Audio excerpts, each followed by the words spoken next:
Make sure my recording is on here. Okay. Can we Great. redo that for the record? I'm sorry, the recording was not on. Okay, no problem. The Contracts and Property Committee meeting for Thursday, May 7th is now called to order. Dr. Guy, if you could be so kind as to call a roll, please. Hey, Counselor Stevenson. Present. Counselor Smith is not on the line yet. Counselor Austin. Present. And we have our Law Director, Willow Hemmons, on the line. Yes, Welcome, Madam Law Director. thank you. Great. I see that we don't have the North Corridor presentation from Future Heights available. I guess that was from our last agenda, if you will. The other presenter that was potentially going to be available is not available. And now we'll have remarks of the public on the agenda items only for 2 minutes.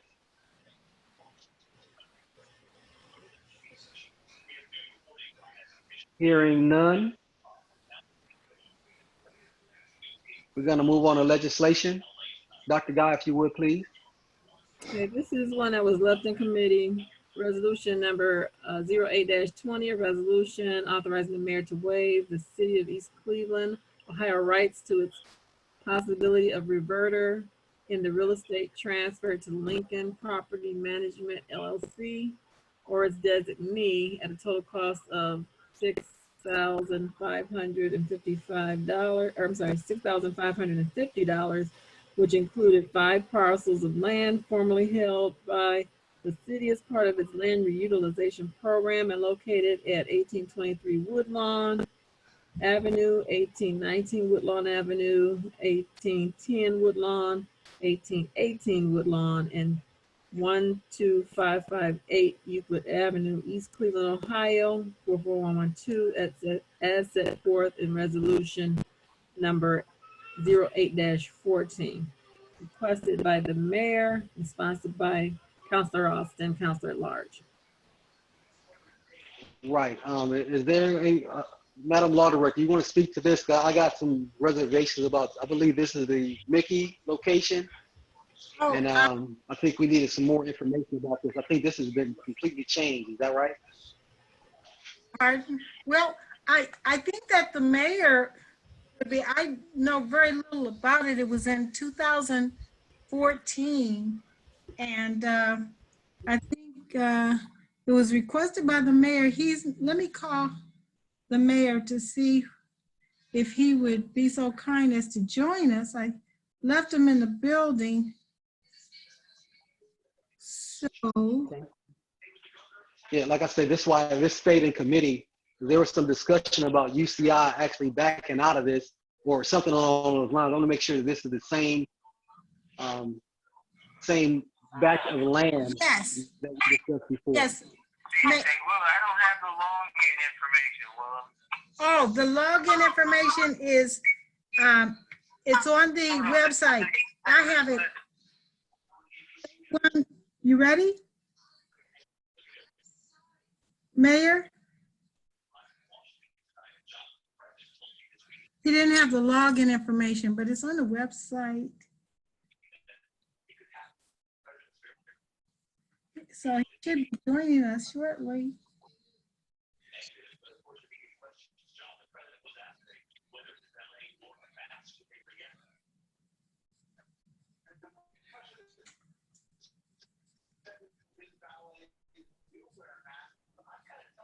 I guess I could text it to him.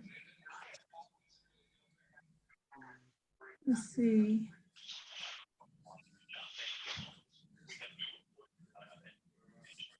Let me see.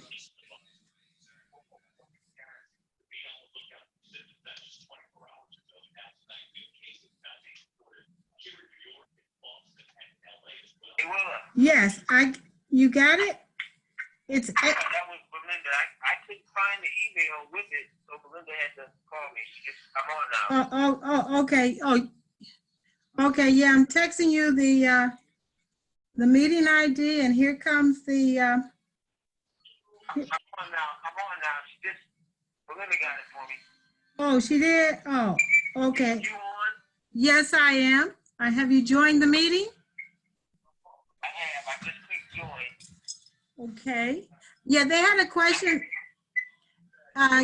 The counselors had a question about some legislation that you requested, Resolution 08-20, and it related back to some property that was in the land bank and transferred pursuant to Resolution 08-14 in 2014.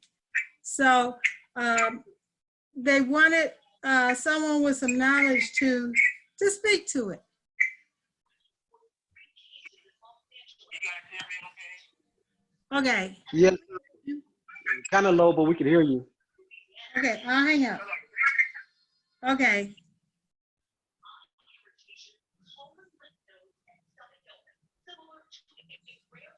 Mayor?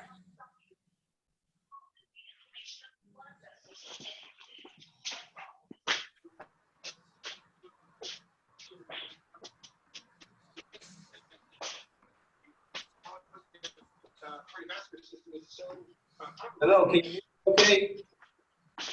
Hello. Hear me now? Yes, we can hear you. We can hear Okay, you now. I understand you guys have a question for me. That's correct. I asked about the information in resolution number 0820. If that was the parcels located near the Mickey's location on Euclid Avenue. 08 near the Mickey's. This is on the mayor to waive Zero. East Cleveland, Ohio's rights to its possible reverter in the real estate transfer to Lincoln property.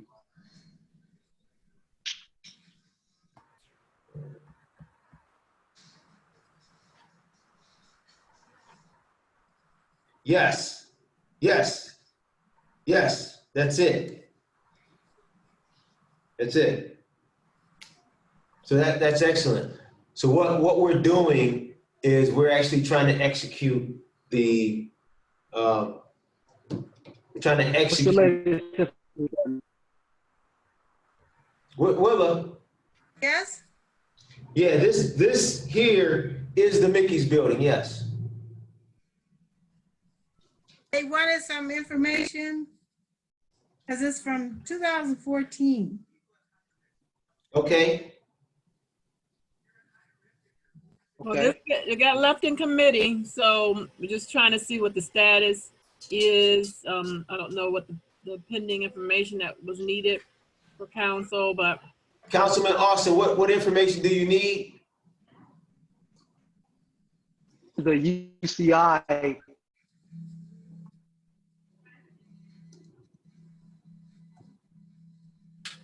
I understand they got mobile phone connections. That's why I just like to be at a landline connected. yeah, he got knocked off, so he put. Oh. That's how those mobile phone connections do. Dr. Gotti, you know what he's asking me, so I can you hear when he comes back. What is he looking for? Yeah, I don't. Wait a minute, he's popping back in now. Okay. I don't know what's going on with this thing. I was asking if you can give me some background information about this particular resolution. Okay, so this property, the Mickey's building, was purchased at an arm's length deal. It was bought from the previous owner by the new owner, who is Lincoln Property Management. Arm's length deal, the city didn't have anything to do with the purchase. However, they came to us and they had an arrangement with the college, and they were trying to turn it into office space for some of the professors to have some off-site office space where they could bring students and do whatever. So that's why we gave them land around it for parking. One thing led to another. They did some rehab work inside, never got the contract for the office space with the university. So that kind of fell through. They were trying to sell it and they haven't been able to sell it. They had a lease on it The lease expired, they tried to sell it, it never sold. So now we're trying to actually put pressure on them to do something with the property that we gave them. And that's what this is for. Well, can't we just take the property back? No. If they didn't do what they were supposed to do. Yeah, so a lot of times that you have language in legislation that is designed, I don't want to say as a scare tactic, but almost as a scare tactic. But this is still something that we would have to then pursue. We can't just take it back. We actually have to go to court for it. And I'm glad this is coming up because Councilman Austin, you'll remember, I think it was last year or the year before, we were trying to bring in something similar to what the county land bank has. They have a clause in county land bank property that it won't transfer until you do all of these completions. They called it a deed in lieu, right? And then one thing led to another, the conversations, you remember this? I do. Yeah, so one thing led to another and it kind of got away from us. And we actually do need to revisit it because once the property transfers title, you do have to go to court to get this property back. So if we do something like a deed in lieu, not necessarily what the county is doing, but something like that where it does not transfer out of our name, that is an easier process. And then, as the council vice president stated, we could just take the property back because we never transferred the title. But once you transfer the title, you know, you got to follow the legal process to get it back. Okay, but isn't there an ordinance, a resolution or something that says when people don't do what they're supposed to do with the property that comes out of the land bank, after a certain amount of time, it can return to the city? Yeah, so if I'm not mistaken, the way it reads is you get it and you have to do something within a 6-month period. So if every 5 months you're doing something to it, that kind of satisfies the language in the legislation. But once we transfer it into their name, it's not as simple as them giving it back, right? I mean, we could go to him, and that's what this is for, to put pressure on him to give it back. We'd actually have to take him to court in order to get this property back. Unless of course, he just agrees and signs it back over.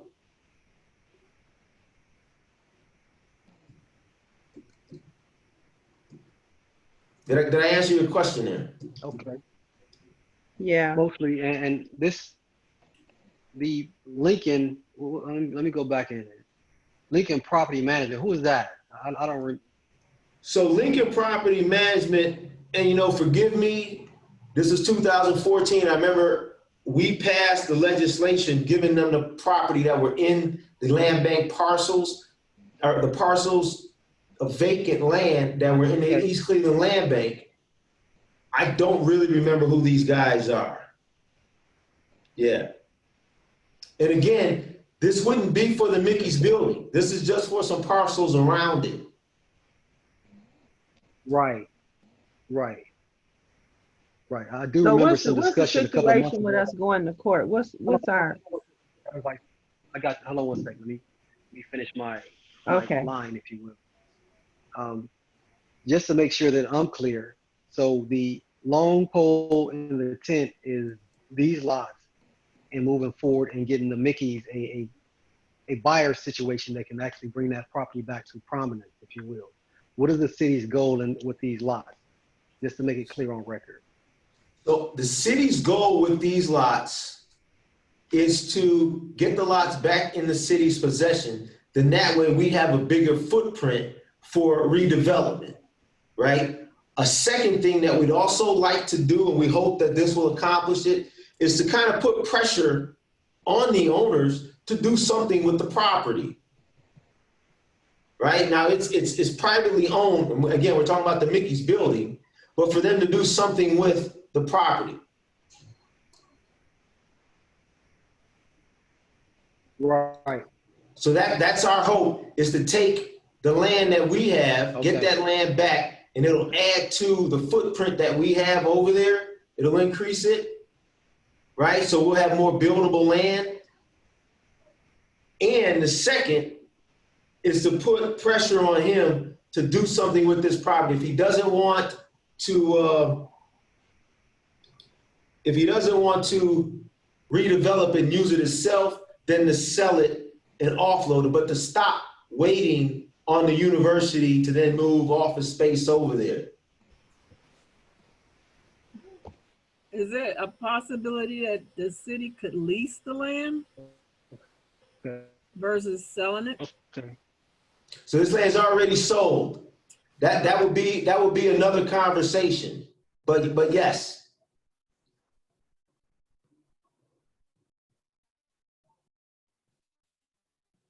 So we Okay. sold this property to somebody other than Lincoln Property Management. No, we sold it to Lincoln Property Management. Okay. And so now we want the property back, or we want them to do something with it.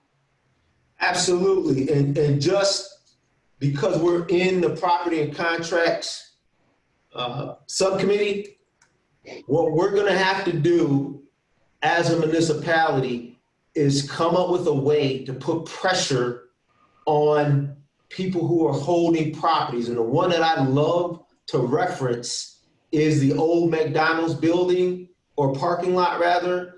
So the family that bought that owned the supermarket across the street in the plaza, right? The patriarch, which is the old man, he passed away, and they sold the supermarket. But the rumor was that they bought it because they got a great deal on it, and they wanted to keep competitors from coming in, buying it, and putting a supermarket over there because there was someone looking at it to put a supermarket there. But now they're just sitting on it, kind of waiting to see what happens with the city. So as elected officials, we are going to have to come up with creative ways to put pressure on people who are sitting on property in key areas and basically holding the city in a standstill, basically holding us hostage from redevelopment.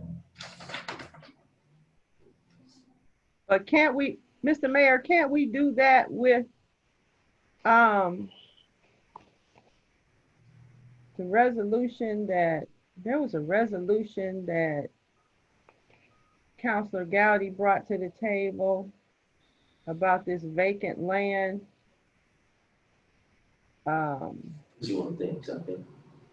Vacant land taxation kind of thing. Couldn't we So- use that to do it? I mean, You know, because- I haven't seen that, but we do have a vacant property registry. And right now, we're working with the fire department to kind of sort of mirror what a very friendly fire department is doing around us. And I think I had some of the counselors at the presentation with the fire department of Sandusky. So we're looking at ordinance and different pieces of legislation and enact what they did in Sandusky to get property that's abandoned, vacant and abandoned, or people are just sitting on it into productive use. Okay, but what about the resolution we already have? We can't use that? Is that what you're saying? Which resolution? This resolution, I don't have the number, but I have it with regard to the vacant property registry, where people have to pay. If your property is vacant for 10 years or more, in situations like that, you have to pay a fee every year, like a base fee of $500 or something, I think it says. Yes, so we have that on the books, and we are utilizing that where we can.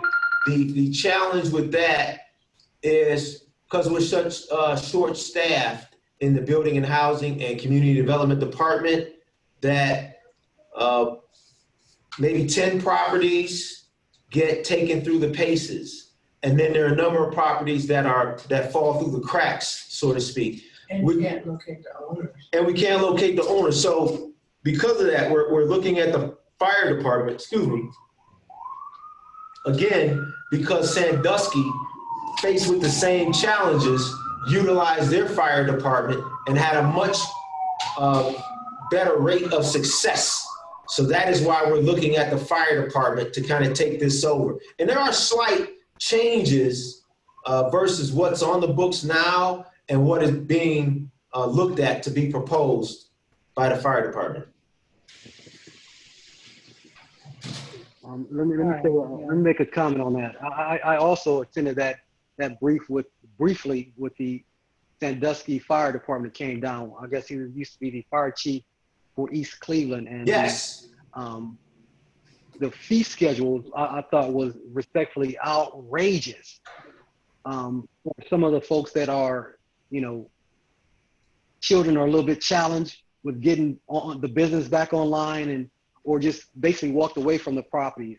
I think there is some additional discussion required. So it kind of fits something along the lines where we are.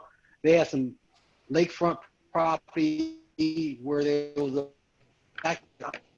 factory or something like that. So Councilman, I'm glad you brought that up. I can't hear you. Kind of choppy. You're kind of choppy. I'm sorry. You're kind of choppy. I didn't hear it. I know you were mentioning something about the fees. Go ahead. You're mentioning. I was about to. Right. Okay, so in regards to the fees, I'm not sure where our fees will be priced at, but we will make it pricey, especially when you get out to some of the later years. So like you get your first year, second year, third year, I believe it goes out like 10 years. But once you start getting out to those later years and you have done nothing to bring that property back into productive use, it should get pricey for you. It should. And we lost them again. No, I'm back. Okay. I can hear you. Okay. So more to follow on the, I guess, the vacant property management as well as the fee schedule. But on this, I think we definitely need to put some pressure on some of these folks that are holding out on certain properties because they're strategically placed. And this particular property is definitely within our target zone that would, preclude us from making certain transactions for future development. And speaking of future development, how are we looking with have we talked with Cleveland State via, Zoom or any other medium to find out where we are with the next phase for our visioning plan? Yes, and yes. So I have personally talked to Dean England maybe 3 weeks ago, and I talked to him 2 or 3 weeks before that. So initially I talked to him at the onset of the stay-at-home order, and at that point we pushed the deadline for the hard document. We pushed that back a month.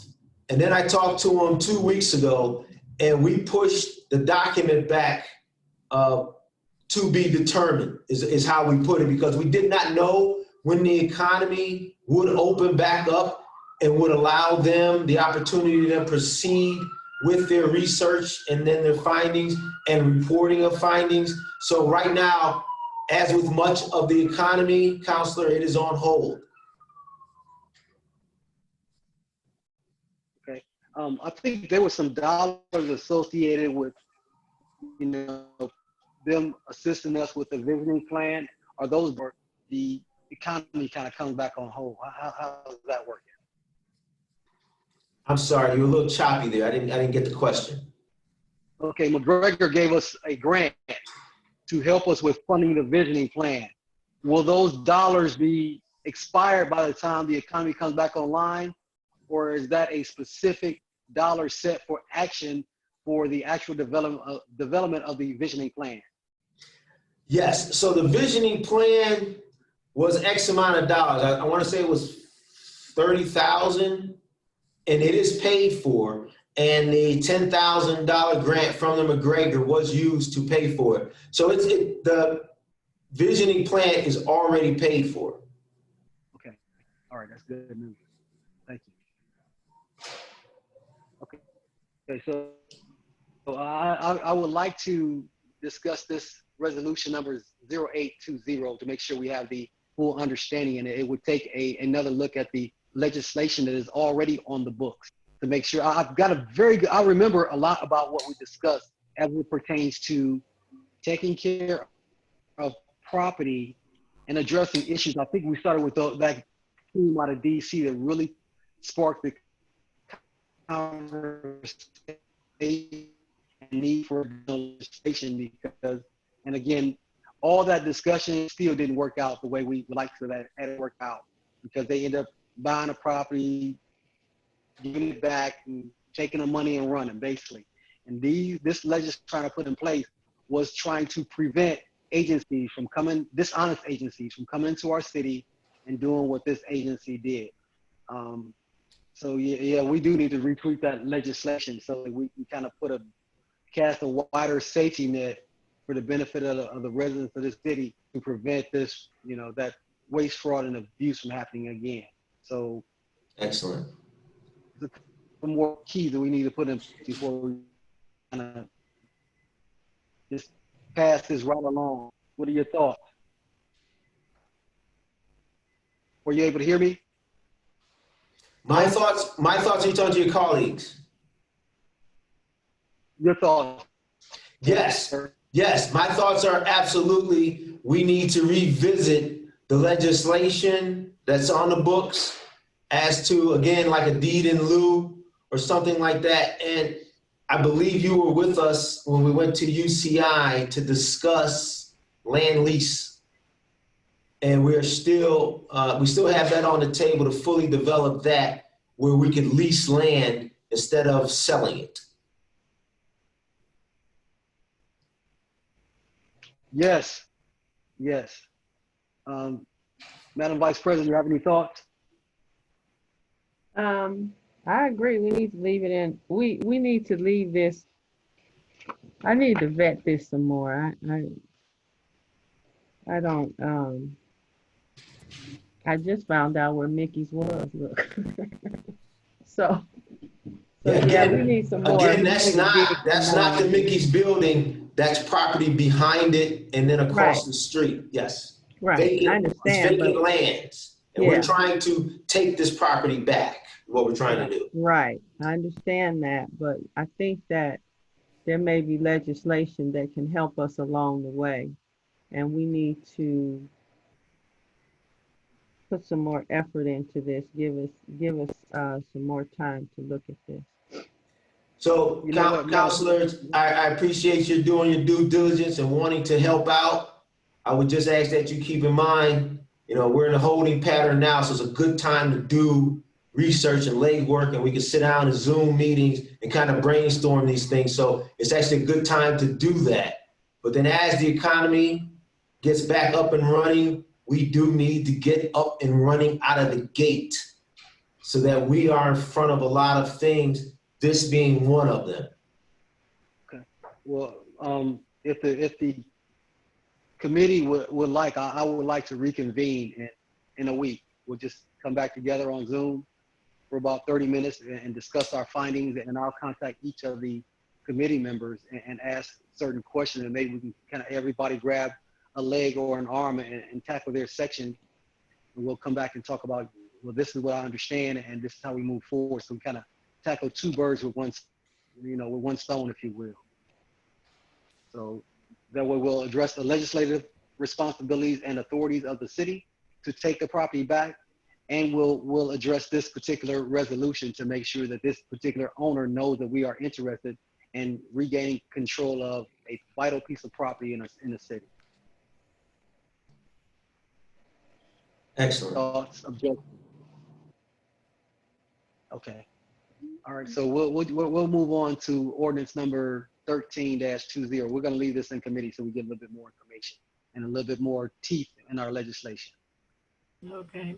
Okay, ordinance number 13-20, an ordinance amending Part 13, Title 3 of the Building Code of the Codified Ordinances. Hush, Cameron. What's going on? My grandson. Oh, okay. Ordinance of East Cleveland in order to authorize certain fee changes for building permits and registration requested by the Building and Housing Department and sponsored by Timothy Austin, Council at Large.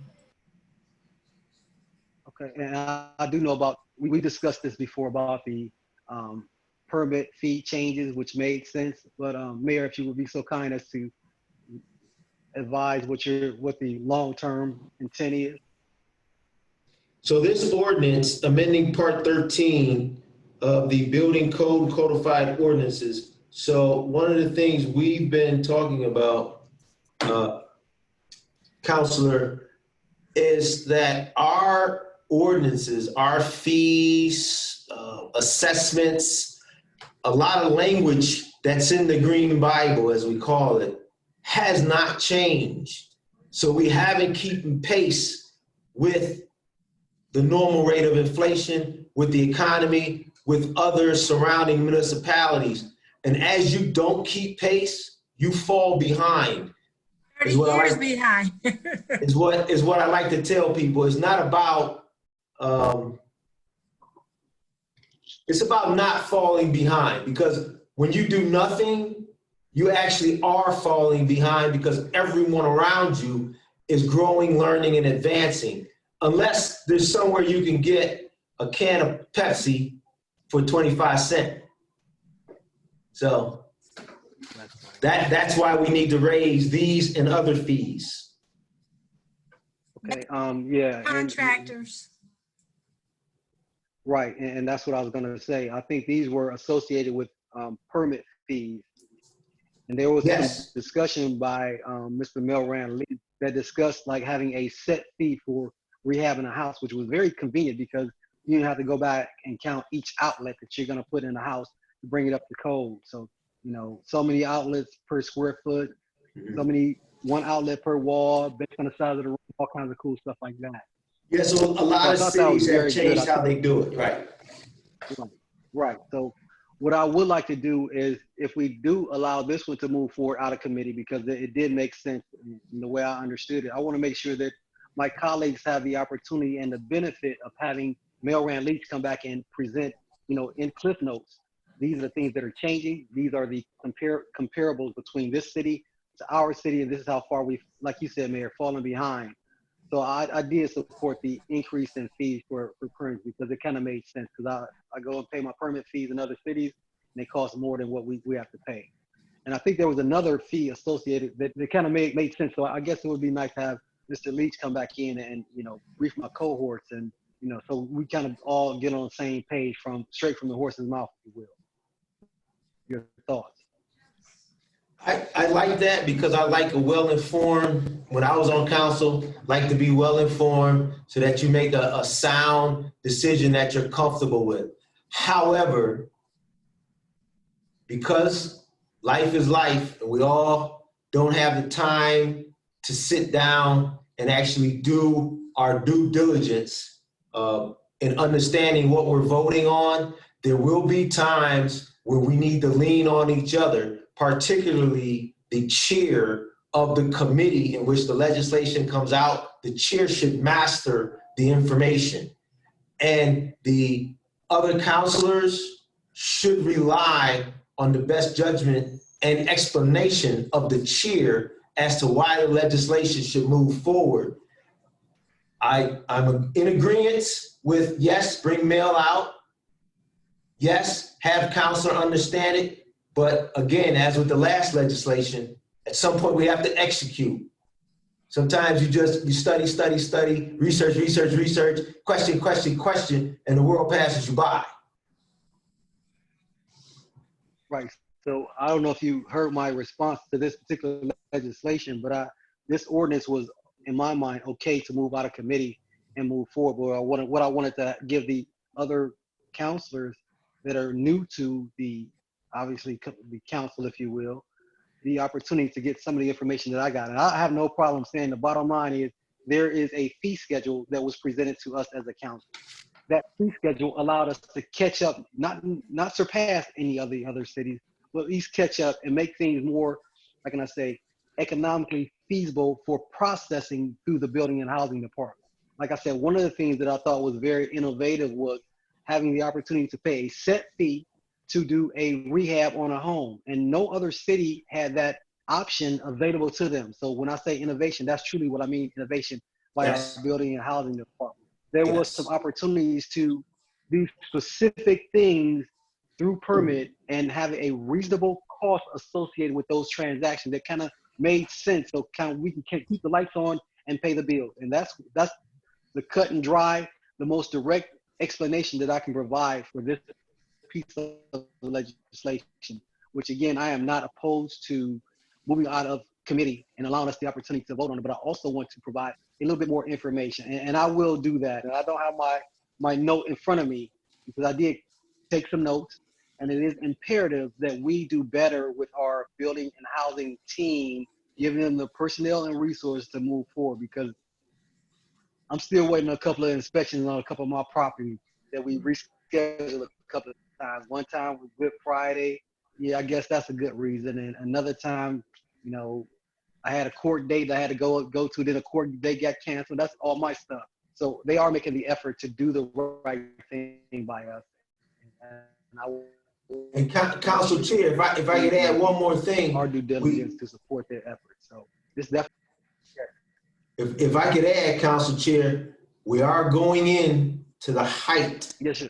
of the rehab season. I mean, I've already seen people doing roofs, garages, painting houses, everything. So we get out in front of this.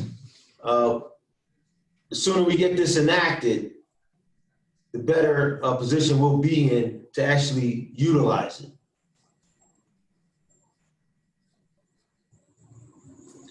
I support Council Vice President. Have any questions or concerns for the mayor while he's on the line, or anything? What I would like here is provide a little bit more information. I looked at this fee schedule a little while ago thing. So what I really need here is what are the schedules? What are the fees moving from to?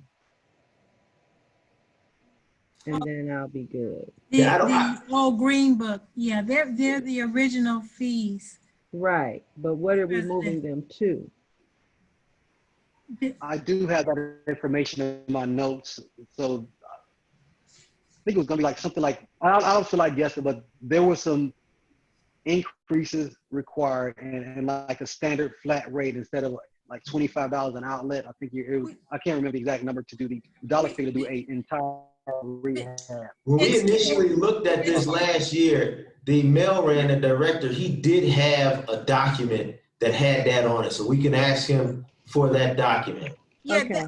excuse me, but the supporting documentation had like 6 pages of each item with the new cost on it. Did you get that? I have it. I don't have it with me right here, but I do. I had that. Yeah, So, in the supporting documentation. I'm sorry. I'll resend that immediately tomorrow because our fees are significantly below. They're 30 years old. Right.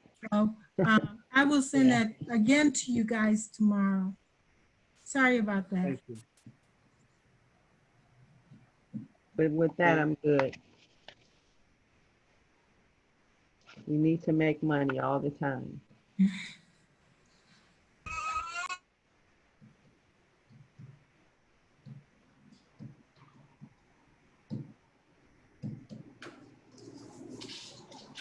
Are you moving it forward, ordinance 1320? Well, we're trying to see what the fees are going to come out to be, the new fees, the new fee schedule.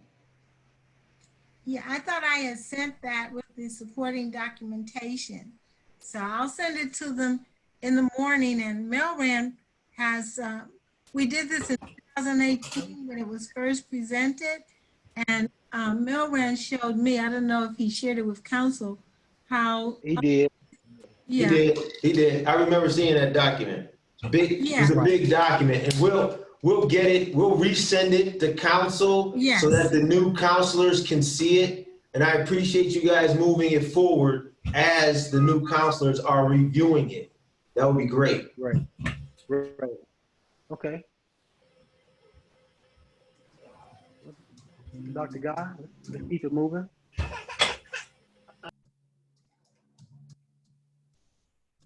Are you all moving? Uh-oh, did I make myself? Are you moving it forward? Yes, we're gonna move it. We're gonna move it Okay. based on the fact that Yeah. we're gonna get other information. Oh, okay. Yes, I couldn't hear the voice. Yes. I'm gonna resend it in the morning, Yeah. Dr. Guy. Okay. All right. Ordinance number 1420, an ordinance authorizing the mayor to enter into an agreement with the city of Cleveland Division of Water, Suburban Water Main Renewal Program to accept an award of $2,520,442 for water line replacement to support the engineering design and replacement of 7795 inches of water lines along Euclid Avenue. Can you turn it off, please? Along Euclid Avenue in section from West Belvoir to Hastings and Superior to Forest Hill Boulevard and Forest Hill Avenue, from Superior to Idlewood Avenue, and declaring an emergency, requested by the mayor and sponsored by Timothy Austin, Councilor at Large. Well, this almost Okay. goes without. Yeah, this There's no almost goes copay. without discussion. We need our infrastructure updated. This is an opportunity to get it done.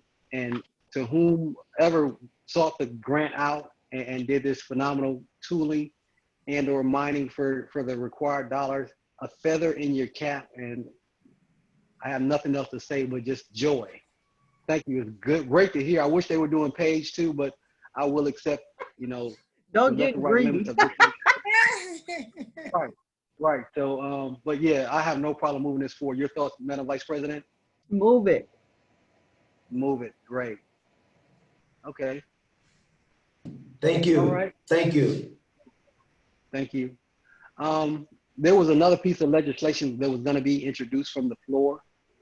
So I didn't get a chance to pull that up. So I guess we'll have to discuss that at the next contract and property. We're going to have one real soon, so more to follow.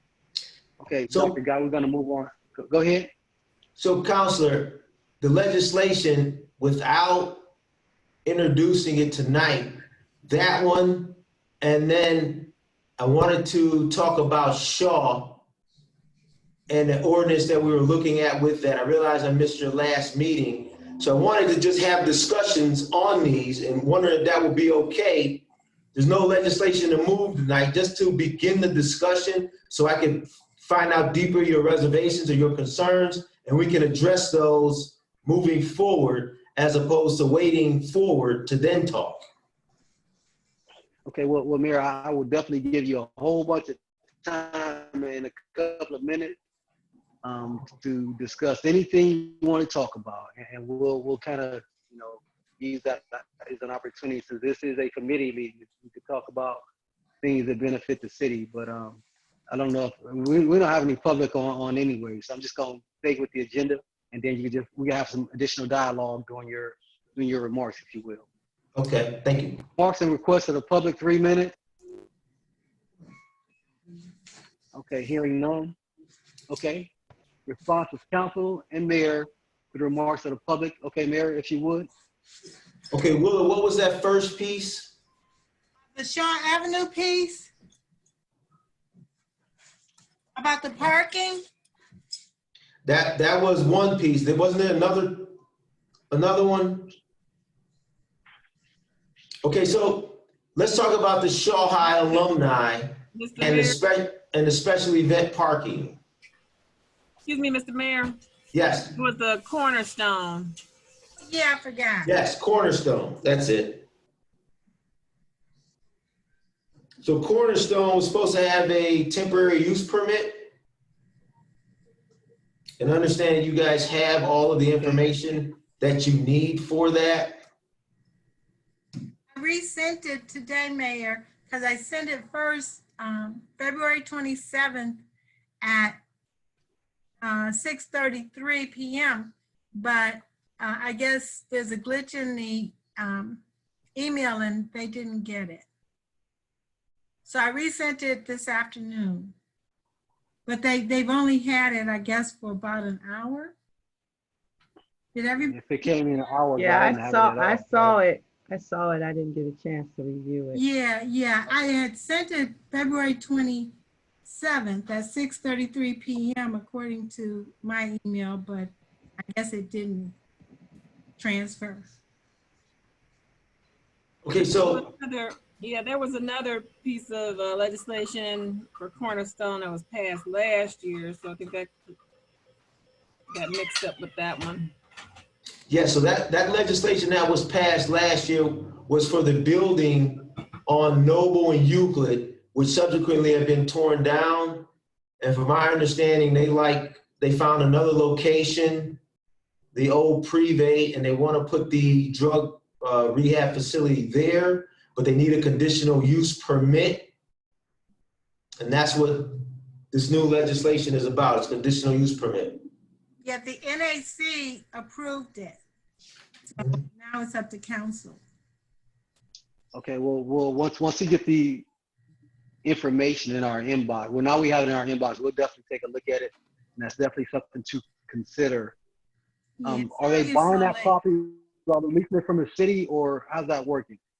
So they're gonna lease that from private owners, but in order to change the use and make it into a rehab facility, they need a conditional use permit, which comes Got through it. council. So if you would like, if it would be, you're the chair, and I know you said you wanted to have a meeting a week from now, which I'm guessing will be right before agenda review. You can actually have your meeting then, and if you see fit, you can move it from your committee to agenda review, and that way we can vote on, or you can vote on it the following Tuesday. Okay, that's not a problem at all. Now, when you say a rehab facility, are we talking about beds or inpatient, outpatient? I think that facility there is inpatient, outpatient. I think it's just like a day treatment. We'd have to look at the permit again, but I think that's what it is. So I had a question. So when they initially wanted the building on the corner of Noble and Euclid, are the specs changed as far as the type of facility, or is it the same? I'm pretty sure it's probably the same type of facility. Now, whether or not they're gonna have all of the same uses at this location that they were gonna have at the other location. Remember, the other location was bigger and it had an upstairs. So this location is all on one floor and it's a retail space. So, you know, I'd have to look at it, but I'm not sure. And I don't think they were having beds there. I'd have to look at it. Yeah, I think it said it was a day treatment. Yeah, I think it's a day treatment because that makes sense there. Yeah, let's see. Hello?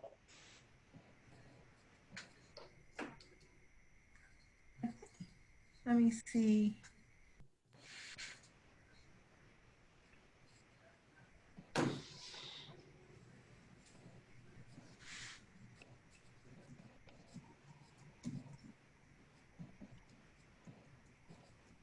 Hello? Yes, I'm here. Okay, that was a long Zoom freeze. Yeah, Will is looking up to see if they're requesting beds. I don't think they're requesting beds here, but we can get the document to you and, Yeah, and further discuss next week. Okay, great. I did have one question about the previous site where the buildings were torn down, did the city pay for that demolition, or did the Cornerstone pay for that demolition? No, it came out of city funds. Cornerstone never owned the property.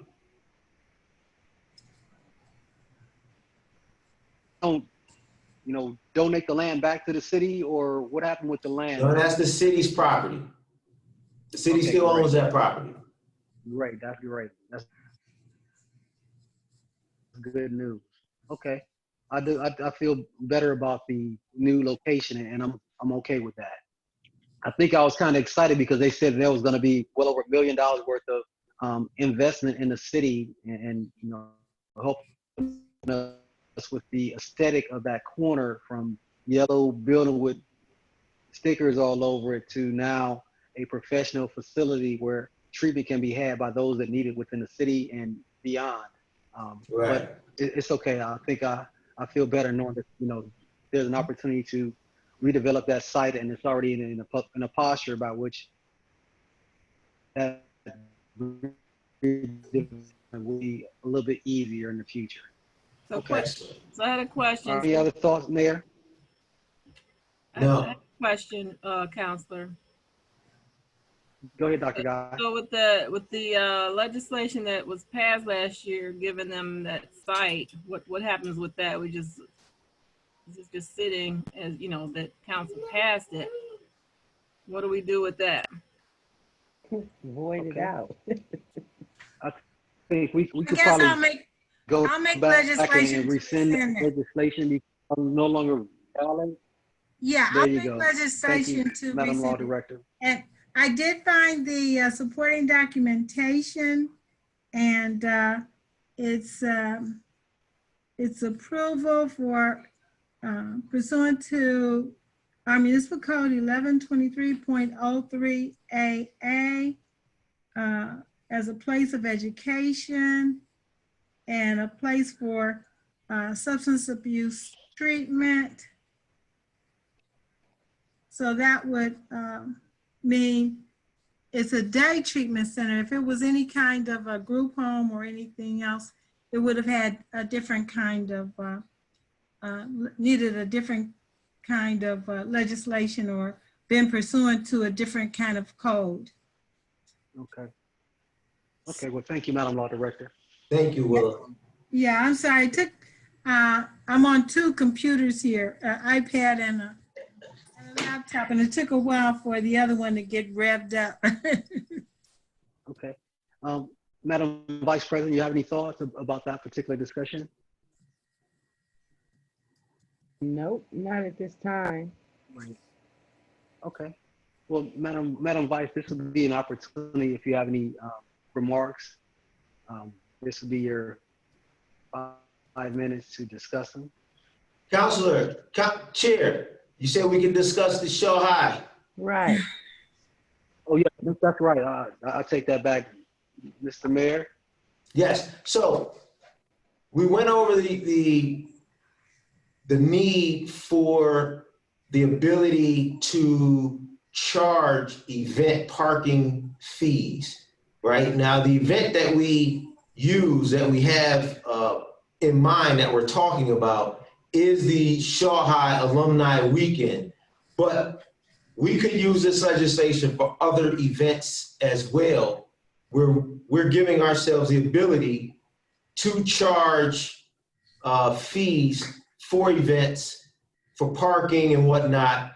If you could keep in mind, the City of Cleveland Heights at Kane Park does a phenomenal job with their summer entertainment program, and they charge various fees for the events, whether it's parking, admission to the park, vendor, they do a lot of different things. But again, as we talk about this and some of the other legislation that we have in front of you, we have to keep pace and we have to keep growing. If you're not growing, you're falling behind.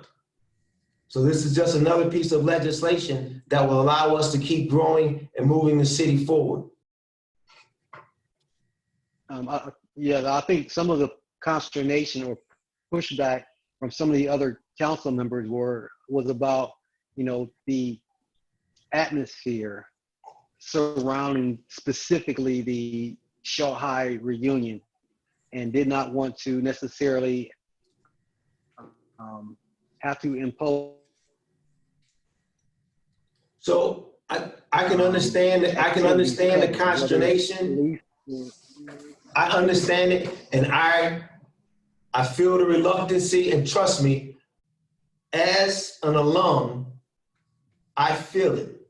However, this is just allowing us to rope off certain sections of the park, right? Not city streets, just the park, and allow people to park on the grass or in the parking lot where the tennis courts are. So there'll still be free parking on the streets, or as some of the residents that live in the Forest Hill area, they're charging $10 to park on the grass, park in their driveways, park on top of their roofs. And people are paying $10, $20 to park. So trust me when I tell you, we're in line, and this won't be as big an issue as you may think. Let me interrupt you there, if you will. The part of the consternation was, it was two issues. One is just basically charging, and the other was making sure that the areas that would be parked on inside the park would be not torn up or really messed up. And there's really no, I don't want to say there's no way to guarantee that, but that is what we wanted. And we actually wanted the administration to provide us a area that would potentially be roped off. So we kind of take a look at it. I would personally go there and look at it myself. If you told me exactly where your left and right limits were, I'd like to go there. Yeah, this could hold 30 cars. It's not worth it. This could hold 300 cars. Then that would make a dent, and then that would make sense. Counselor, it has to be something that's doable and has to be beneficial. Counselor, I can give that to you now. Okay, As you go up Lee Road, where the tennis courts are, there's an entrance that's paved. There may be 40 to 60 spots there. So we would charge $10 for those spots. And then behind the tennis court, you go down the hill a little bit, there's a baseball diamond there. We would rope that section off and then charge people $10 to park on the grass behind the tennis court. So you're looking at the paved area, the blacktop in front of the tennis court, and you're looking at the grass behind the tennis court. That would be the area that we're looking at. What you said on the paved surface, you said about 50 slots, or just 50 to 60 slots, or 40 to 60 slots? 40 to 60 slots. And it's not a bad parking lot. It's not, terrible use. And we could certainly send a striping machine up there. We don't have the resources necessarily to resurface it or blacktop it, but we could stripe it off so that people can see the stripes and the spots. We could do that. Okay. And once the reunion is complete, I want to make sure that we can actually make the grass whole again to a large degree. So if any ruts there, we can take some dirt and fill that in, because I want to have a strategy. So this is an area that we can use for our own enjoyment, as well as be beneficial for off-street parking in the event that there is a need for it. Great point. So I've already talked to Gordon Hay, who is the chairman of the East Cleveland Parks Association. They manage the park, so they would be able to re-sod it, put some more seeds down, and get the grass back growing. It's actually a good field back there, and a lot of times they practice football back there. We used to practice football for the Chiefs back at that very lot. So it's a great spot for cars. Okay. So, Madam Vice President, you have any thoughts about the off-street parking and respectfully the fundraising for street maintenance and security forces during the Shaw Alumni Weekend? Tell the Shaw alumni, whatever money we need, tell them to pay it. I can't go for no parking in the park. Parks are something that at some point, you know, we got a park at home. It's called Mill Creek Park, and it's very similar to the Metro Park situations. And it's up on the hill. And over the years, the park has deteriorated in the parking lots. The city has managed to keep the park itself up. But green space, for me, does not mean that you park cars leaking oil on the grass.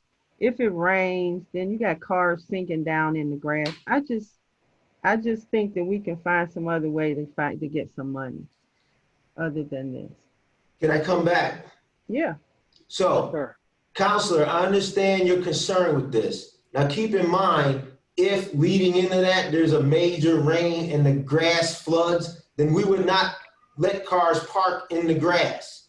We're talking about 3-4 days over a weekend, and basically the reunion just happens that one day. But in case they had other events, then certainly we'd be able to utilize the same strategy. I see no problem with having the grass parked on once, twice a year. We're talking 360 days. We're going to maintain the grass. There'll still be green space. I personally, and I hope you can understand this, there's no way I would go to the alumni and ask them to pay more money to help us offset the cost of cleanup, offset the police, offset the overtime, offset the fire, offset the overtime fire. So what East Cleveland Shaw High alumni utilizes their money for, as you can imagine, grants for students. So we don't really want to adversely affect their grants and the students' education. So I wouldn't really even broach that subject with them. However, I would plead with you to, look at this couple days out of the year, maybe just one day out of the year. It'll be structured. It's not a free-for-all, right? And we have a great parks and maintenance crew that's not on the city's budget that will maintain it, and I've already talked to Gordon Hay about it. Mayor, can I make a recommendation? Yes. There's some opportunities for special event parking in other areas of the city. Since it's economically feasible for us to either rent a van for that, just those weekends, maybe Rent a what? $400 a day to rent vans. And those vans would move you from the areas that for special events within the city to Forest Hill Park and back. Run, some shifts there, and I've done that in the past and other places. I see you got your hand up. Councilman. Bear with me for 1 second.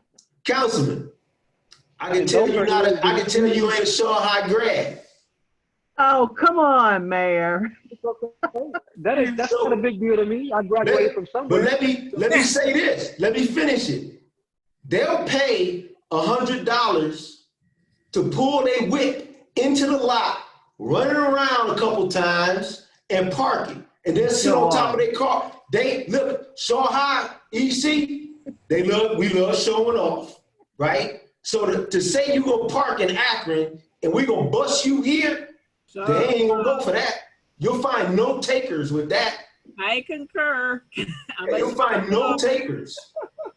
Yeah, and that's I didn't mean no disrespect, but I can just say you ain't a Shaw High guy, because the Shaw High guy will say, no, I want to park on top of the stage. I want to park in the duck pond so that y'all can see me in the duck pond. Okay. That's an EC mindset, for real. Okay. All right. So I don't have my Honda don't require me to park up too close. It's too mellow. I got to give me something real nice. So, but yeah, I'm just saying there. And when you talk about, remember when the Cavs win in 2016, Yes. they was parking everywhere. They was parking over at the RTA and walking all the way downtown. So you Catching can't the tell me rapid there's downtown. I did that. Yeah, catch the rapid downtown, yes. We They walk- was walking all the way down there, all of that. But I'm just saying, if the event is special enough, they will allow their nice rides to be parked wherever so they can get to that event and show off their new Jordan. So I just want to say that there's an opposing perspective to what people want to do if the spectacle is great enough. So more to follow. And like I said, just mark off some areas and let's talk about it. Okay, I can do that. Look around and, see what it says. And I'm only one vote. So I do support, being able to have some event parking somewhere in the city. What that looks like, where it's located, I'm going to leave that up to you. So more to follow, and I got it, and it's worth the discussion. And I'm not opposed to, when it's time to vote, we'll just vote and keep it moving. No problem at all. Thank you, thank you. Okay. All right. So, Madam Vice President, you have any additional thoughts, concerns? Not on that issue. Okay, great.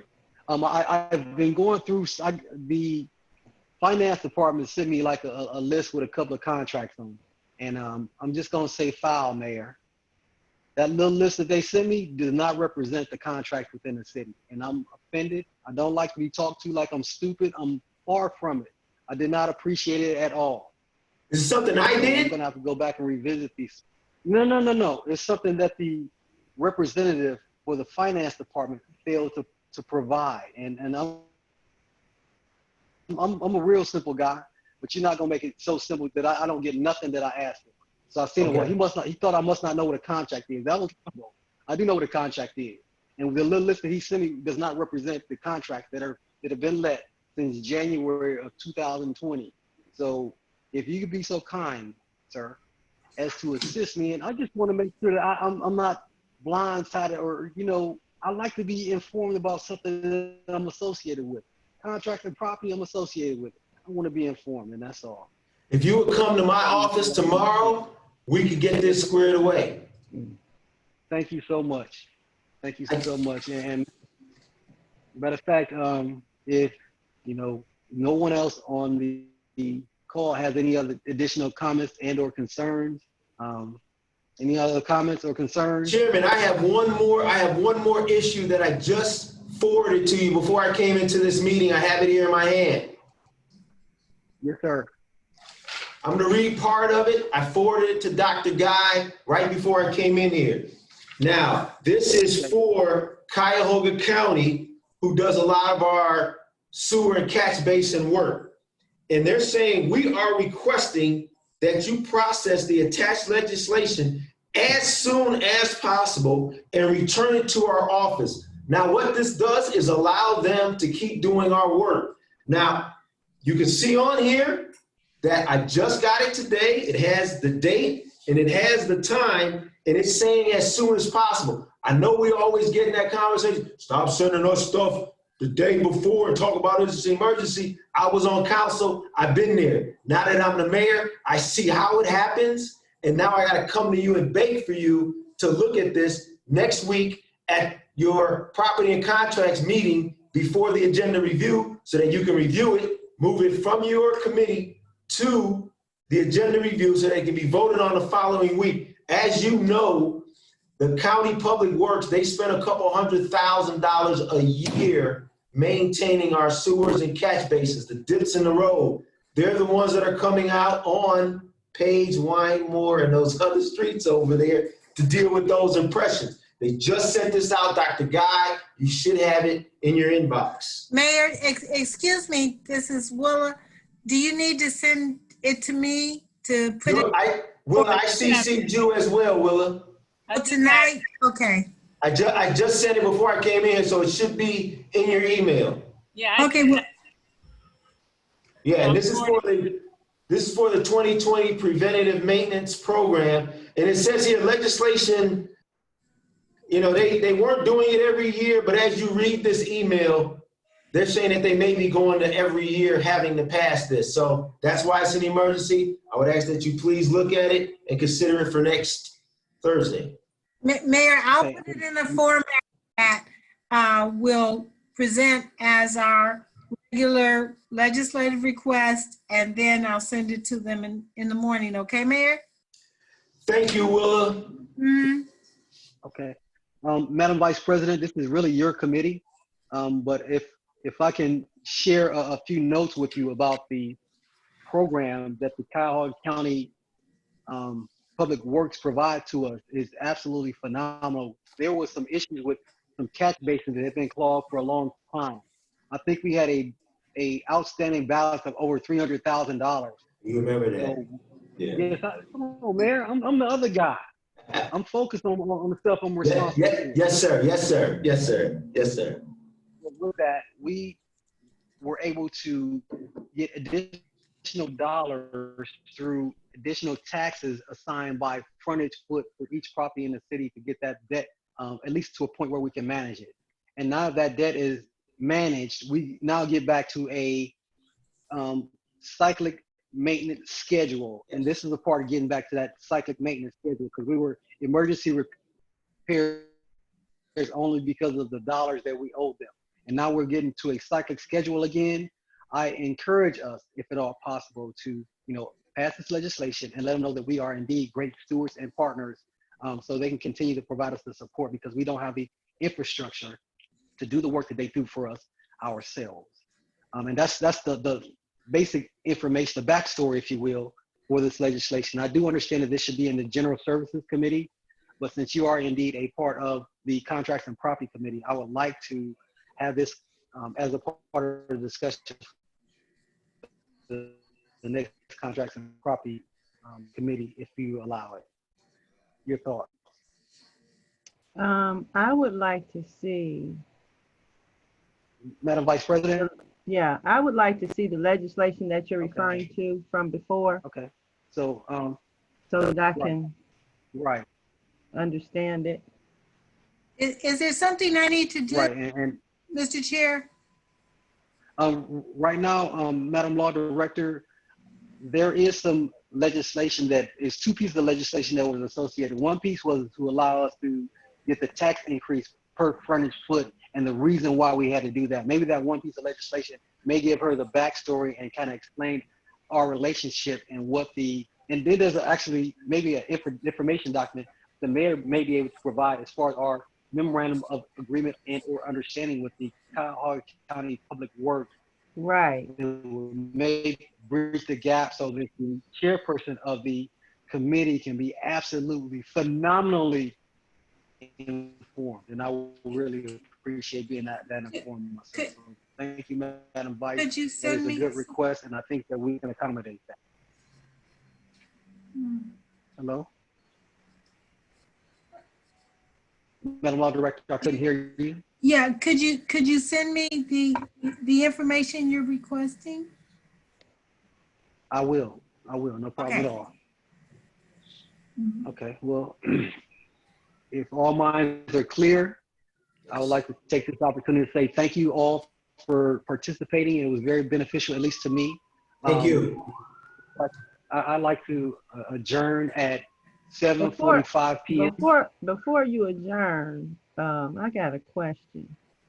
Yes, ma'am. Since this is the contracts and property meeting, Mr. Mayor, my question is for you. I'm requesting a parking space.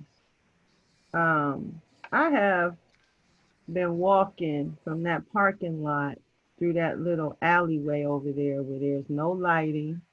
I have to have a flashlight to come through there, especially when we meet at night.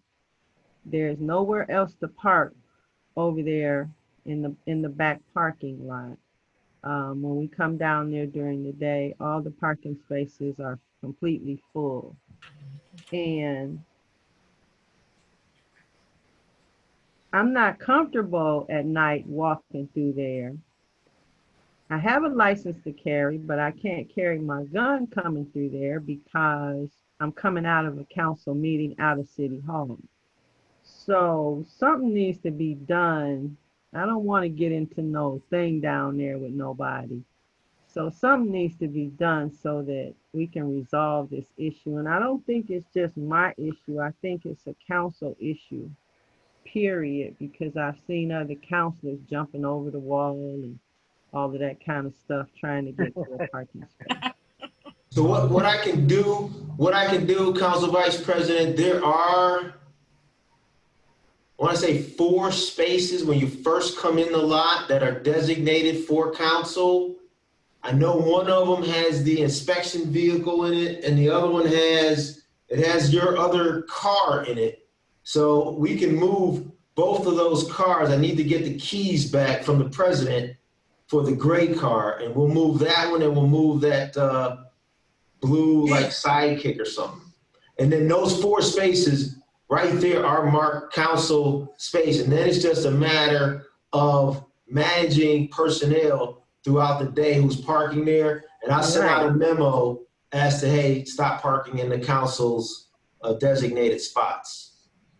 Is that the north end or the south end that you're talking about?